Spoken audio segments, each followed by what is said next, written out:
ഉൽപ്പത്തി പുസ്തകം 2-ാം അധ്യായം 1 മുതൽ 10 വരെയുള്ള വാക്യങ്ങൾ. ഇങ്ങനെ ആകാശവും ഭൂമിയും അവയിലുള്ള ചരാചരങ്ങളൊക്കെയും തികഞ്ഞു. താൻ ചെയ്ത പ്രവൃത്തിയൊക്കെയും ദൈവം തീർത്ത ശേഷം താൻ ചെയ്ത സകല പ്രവൃത്തിയിൽ നിന്നും 7-ാം ദിവസം നിവൃത്തനായി. താൻ സൃഷ്ടിച്ചുണ്ടാക്കിയ സകല പ്രവൃത്തിയിൽ നിന്നും അന്ന് നിവൃത്തനായതുകൊണ്ട് ദൈവം 7-ാം ദിവസത്തെ അനുഗ്രഹിച്ചു ശുദ്ധീകരിച്ചു.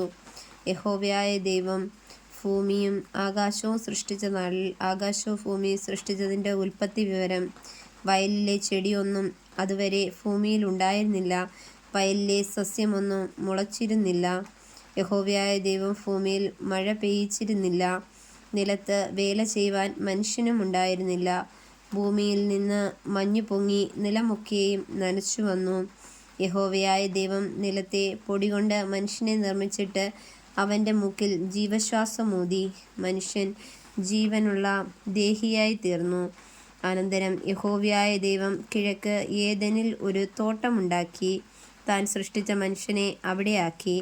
കാണ്മാൻ ഭംഗിയുള്ളതും തിന്മാൻ നല്ല ഫലമുള്ളതുമായ ഓരോ വൃക്ഷവും തോട്ടത്തിൻ്റെ നടുവിൽ ജീവവൃക്ഷവും നന്മതിന്മകളെക്കുറിച്ചുള്ള അറിവിൻ്റെ വൃക്ഷവും യഹോവയായ ദൈവം നിലത്തുനിന്ന് മുളപ്പിച്ചു. തോട്ടം നനപ്പാൻ ഒരു നദി ഏദെനിൽ നിന്ന് പുറപ്പെട്ടു. അത് അവിടെ നിന്ന് 4 ശാഖയായി പിരിഞ്ഞു. ഒന്നാമത്തേതിന് പീശോൻ എന്ന് പേർ.